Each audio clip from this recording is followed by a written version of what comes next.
Hi everyone, this is Uncle Dwayne. And Nancy Carmen. And we are the owners of DC Universe. We're 0-4 and we're okay with it. 0-4. We're coming back, baby. We are live in Nashville, Tennessee. Inside Miranda Lambert's bar. And you are watching Inside the Rosita League. Yeehaw!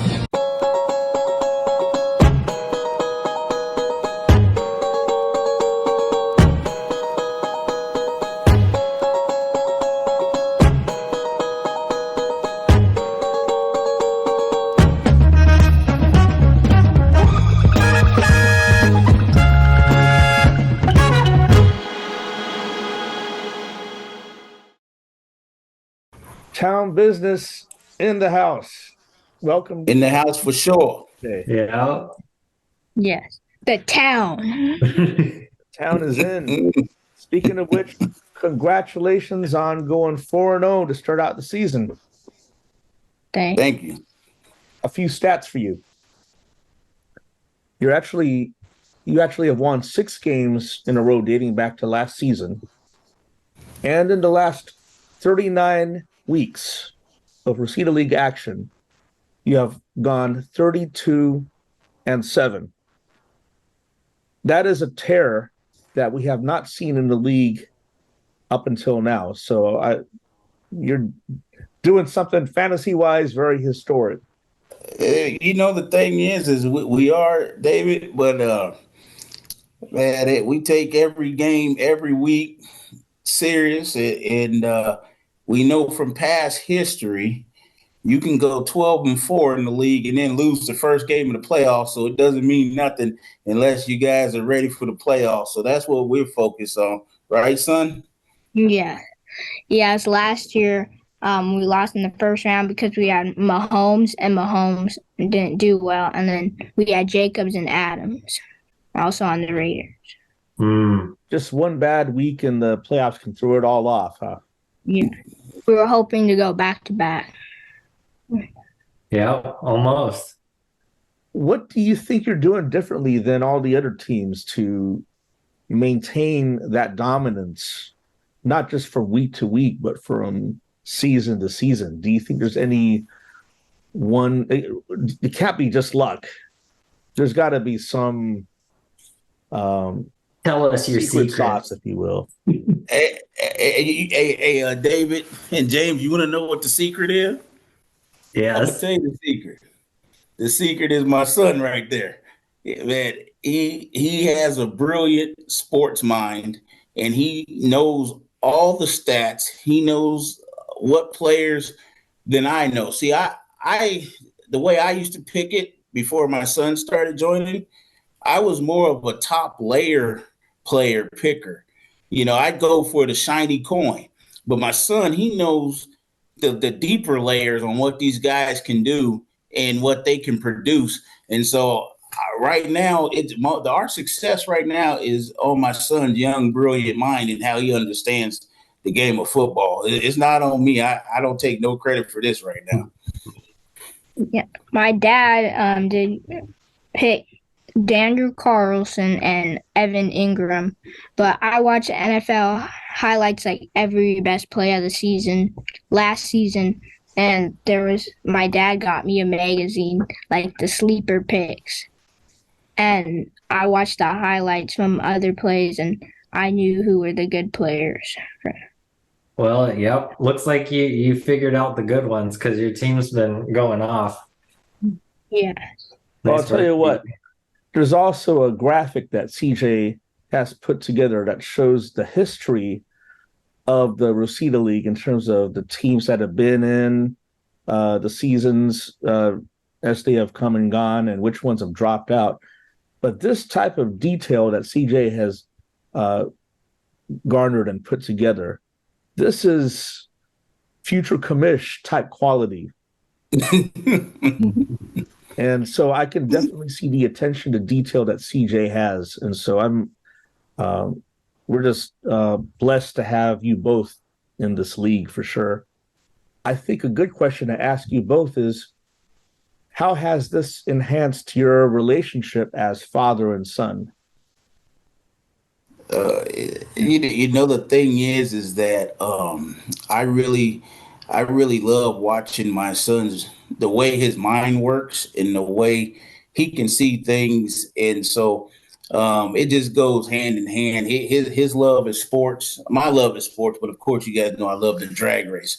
But my son's first love is sports, so I love watching to see how he studies every play on the TV. He studies everything on the internet. So um, that's how our relationship goes. And plus, it's good for us to be able to talk about this stuff when I come home on the weekends. It's always a good thing to bounce things off each other on what our strategy for next week could be, and then we try to go after what we can. But of course, we all know there's no running backs available, so we have to, strategize and look for other ways to try to win the game. That's great. Yes, my favorite thing was like I think it was when I was 4 or 5. My dad would always watch Red Zone, and that would be my favorite thing is coming home from church and seeing my dad. Um, we would come home from church and we could watch Red Zone together. Yeah. Well, that's definitely That's quality awesome. time. One of the most enduring images of our league so far is when you won the Arsenio Bowl, and then there's this video of both of you dancing together in celebration.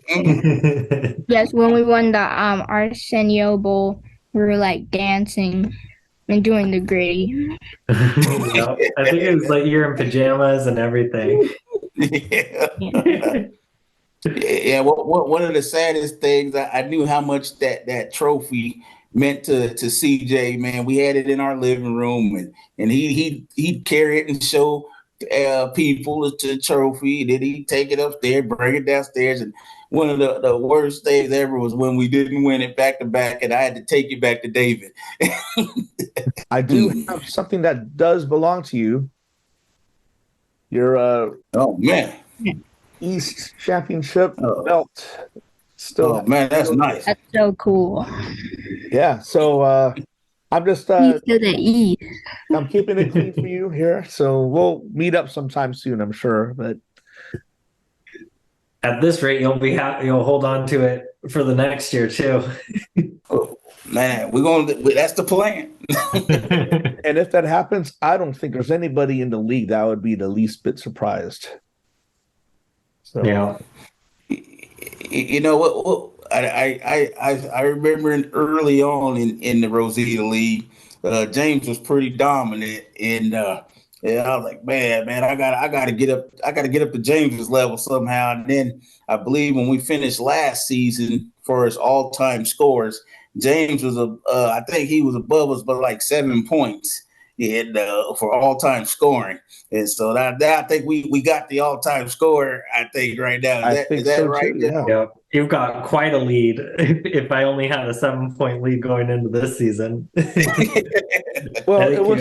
you It really wasn't too long ago. We're going back 6 years now to 2017, but Chuck actually had, at the time it was just Chuck, the sole owner of Town Business, and he had the very worst Rosita League regular season of all time. Obviously, all of that is obsolete because everything you've done since then has been elite, to say the least. Well, and the reason why, David, is because I didn't really know anything about fantasy football when you first invited me to it. So I remember when you invited me to the Rosita League, and then CJ was really little. I never played it before, and so I had started talking to my coworkers, and I had some coworkers that bought me the book on how to pick players and stuff, but I still had no idea on how to make a competitive fantasy football team. So of course, me with my emotions and my love for the Oakland Raiders that play in Vegas now. I'd always pick Raiders players, and that's not the way you can do it to win. You can't just pick the team that you like. If it was up to my son, he'd probably pick all the Seahawks players, but you just can't do it that way. I remember there was a trade that you made with me that was, I think it might have been rejected, but Chuck, you traded me a running back for the Oakland Raiders defense, I believe. And I think you were the one who offered that too. Yeah, that probably would. That probably didn't surprise me. So now later on, now you notice now we have very little Raider players, which I love last year, the way Devontae Adams was producing and the way Josh Jacobs producing. And then and when we had Mahomes, I thought that we were really gonna go back to back. And in that first playoff game, they just went flat and then like that one that music song go womp womp womp. That's how that was. Yeah, James knows that very well, actually. Yeah, David loves playing that one with me. Now we only have the Raiders kicker. Well, not yet. We still have Hunter Winfro. We trying to And get Hunter somebody Renfrow. else, but don't say nothing else after that. Son. I know think what? the first season I'm going of to Town bookmark that Business. one. No.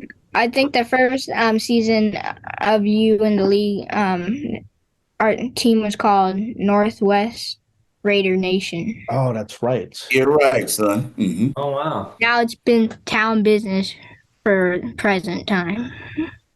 I just want to thank Chuck and CJ for joining us, and I think you're just champions in real life as father and son. So it's CJ. It's fun to watch you grow and evolve as well. Can I just say one thing real quick? So I still remember James is CJ size. Well, when me and Micheline lived in an apartment, and James and Kristen come over and play our PS1. It's Yeah. just crazy how quick time flies, and everybody's grown now. Little Tomb Raider. I remember Yeah, that. That was fun times. yeah.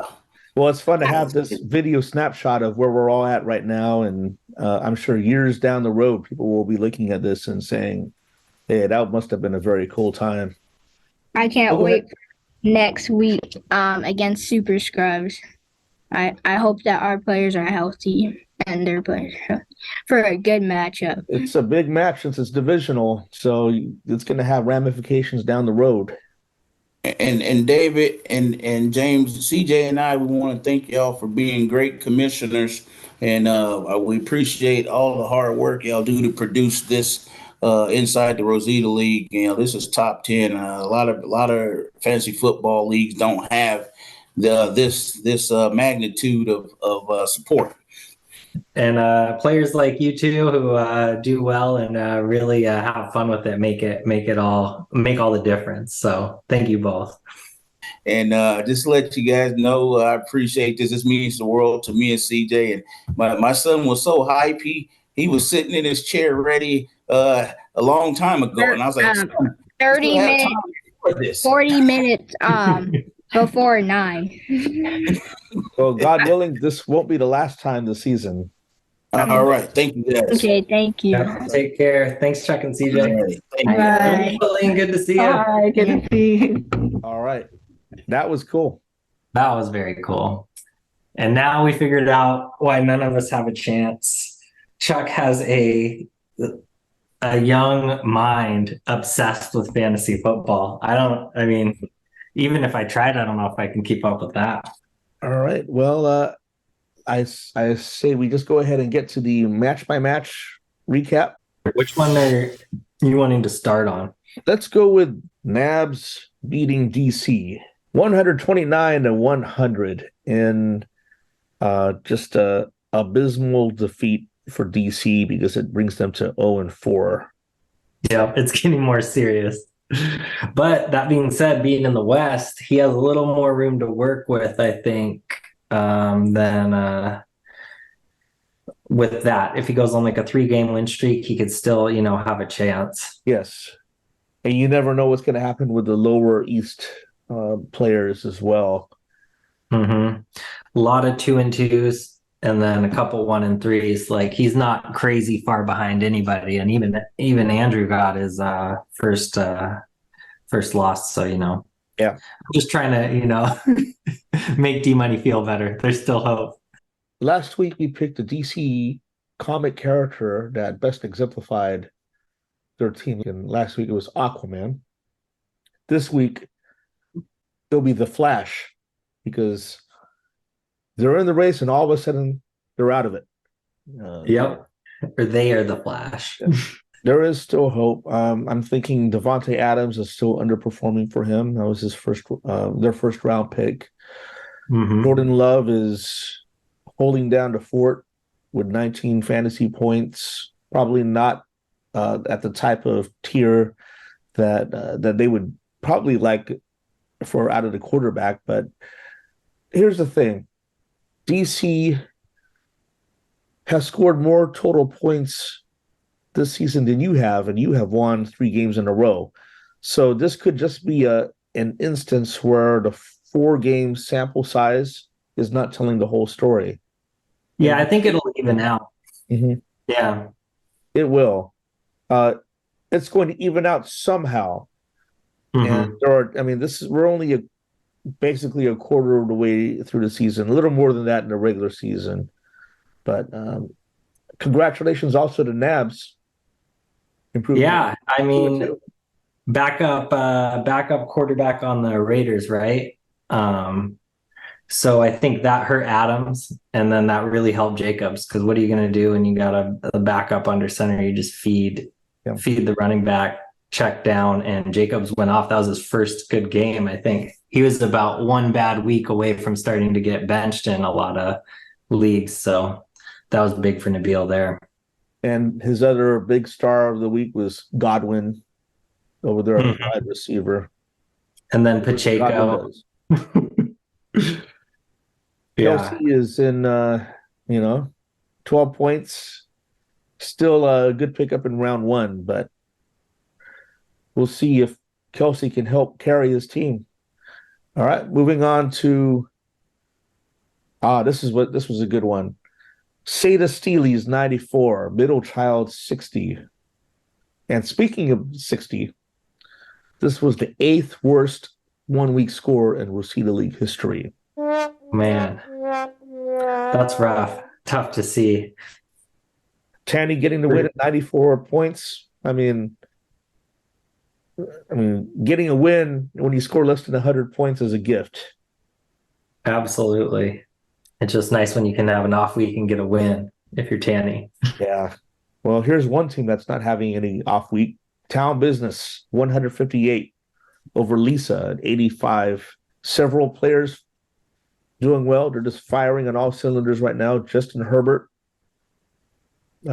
27 fantasy points, and it was just a good pick to play him instead of Tua, who only had 23.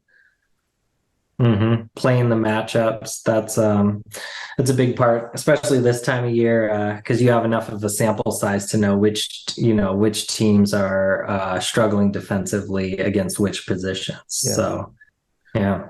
How about the 53 fantasy points for Christian McCaffrey? Yeah, I'd say they drafted pretty well round 1. They definitely took advantage of the fact that CMC dropped to them and pick number 5 overall. And I know I'm always mentioning that fact the last few weeks, but the mere fact that they were able to get CMC that, let's just say that late, when he was slated to be picked number 3 overall, just set them up for a tremendous rounds 1 through 4. And of course that had ramifications for the rest of the draft. But yeah. And then as for Lisa, right now it's Team Stumblefield, because there's probably some work to do. Deshaun Watson, did he even play? I mean, he had 0 fantasy points. No, so he was ruled out. 7 out of the 9 starting players, 7 of them had single digit or 0. Jeez, yeah. No, that's just a tough week for her there. Yeah. I mean, she puts in a starting quarterback, though, even on a rough week. She had a starting quarterback. She might be close to 100. Yeah. But as it stands, it's 85 points, Ocho Stinko, as I would put it. Yeah, well, if it makes you feel better, Lisa, even if I don't think any quarterback would have helped you catch Town Business this week. So loss is a loss at the end of the day. Speaking of loss is a loss, Mike has been beaten by left side. I had to do it for the league. Yeah, I thought it would take more than 112 to beat Mike, but lucky enough for me, 112 was enough. I mean, for a team that had five of your starting players at single digits, but you were carried by Derrick Henry, who is obviously going to be having some monster games for you going forward, and this was one of them.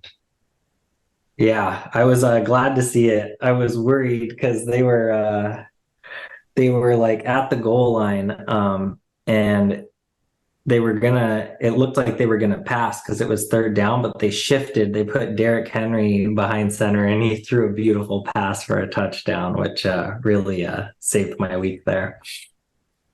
Oh, congratulations on improving to 3-1, and once again, you're one of the front runners in the East. Ah, thanks, David. And well, Super Scrubs 152 over Andrew, who suffered his first loss at 97 fantasy points. He is now 3-1. I'm going to start that over again. All right. All right. Well, Seattle Felix suffered his first loss of the season. He is now 3-1, thanks to just an overpowering win by Super Scrubs, who are really emerging. They should be 3-1 by now. Mm-hmm. But just because of that tie last week. But they're surging at the moment. They're one of the teams that seems like they're consistently getting high scores week after week. Mm-hmm. Yeah. I mean, they had a good week out of Josh Allen, and then a lot of their players over 20 points. Herbert, that was a good matchup for him. I'm starting to notice whoever's playing, if you have a player against the Broncos, go ahead and start them. They'll do well. That's a little bit of a pattern here for sure. Olave, 1 fantasy point for Omar and Jake. I'm sure they weren't too happy about that, but they still Right. got the win. Mm-hmm. I mean, Olave is one that'll usually have a lot of points, so it just kind of evens out. Yeah. But they didn't need him anyways. 152, pretty big win. And starting to think, do you think we jinxed Andrew last week? You never know, and we'll Never know know. next week if we jinx Chuck and CJ. Right? I mean, like, The gonna interview be jinx. here for them, but it would be nice for other players in the East. Yeah. To Mark and Sarah, congratulations on your win against me, 173 to 112. Just I had no chance, even if I had started David Montgomery, who was on my bench with 39 fantasy points, it would not have been enough to overcome the force that was Team Mara this past weekend. 173. Yeah, that's very impressive. And I think I don't, they were under 100 last week, I think. They had a pretty low week, I think. They had some tougher weeks for sure, but I think it's all coming together now. Yep. Players like Lamar Jackson, 31 fantasy points. Puka Nacua, 36 fantasy points. He's Yeah. their player of the week for sure. Mm-hmm. Top to bottom, they have a tremendous roster. They had a good game from the Seahawks defense on Monday Night Football against the lowly Giants. So Yeah, they're looking good going forward. they are. Hope I don't play them anytime soon. And you were looking good too, 112. I mean, that was enough for me to beat Mike. There you go. I would have beaten a few teams. Yeah. I'm looking forward to this coming week because I do still have. Okay, here I might have made a mistake with Montgomery. I'll have to admit that because I wanted to play Tyler Lockett against Team Mara no matter what because usually he's on their team, and so it would have made for a good drama. Right. What I I should think have you done was started Montgomery in the flex position instead of Lockett, but I know better going forward now. Yep. And like you said, it wouldn't have mattered either way. So no harm, no foul. And the final game we'll go over is KBA versus the Grind. Rachel June with a much needed win, improving them to 2-2, 120 over 105. Yep. Solid win by the Grind. They're starting to get back on track here. And let's see, Jalen Hurts with a tremendous game for them, 32 fantasy points. And also Kamara with 21. Yeah. Kamara's back. So I think they were in a little slump because they invested in him with that. I guess it would have been a 3-game suspension. So they could get going here pretty good if Kamara starts to go off. For sure. And KBA, meanwhile, 1-3, but here's the deal. Again, I think I mentioned this earlier, but I'll say it again. They are the third highest scoring team in the league so far. So the story hasn't yet been told for KBA. Absolutely. Yeah. All right. Any takeaways from week 4?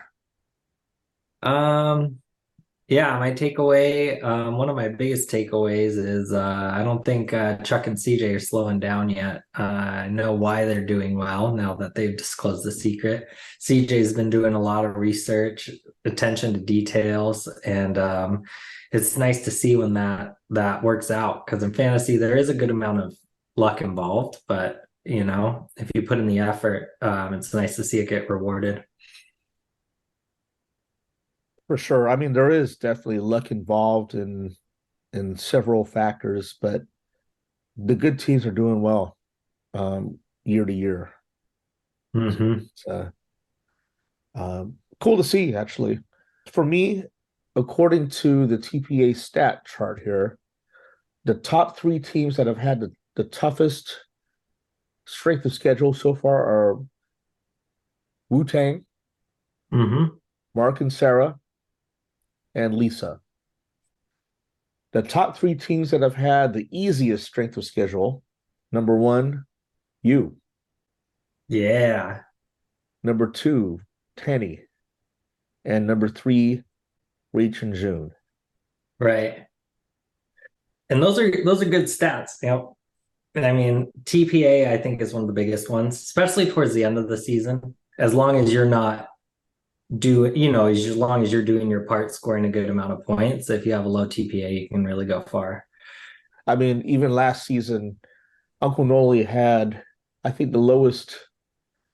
He had the highest TPA, meaning he had the hardest schedule out of everyone, but he also had the lowest score of total points scored by his team. So he wouldn't have won too many games anyway. Right. It takes a little bit more than just the low TPA, but certainly helps. For sure. All right. Well, that wraps up week 4, and now it's on to week 5.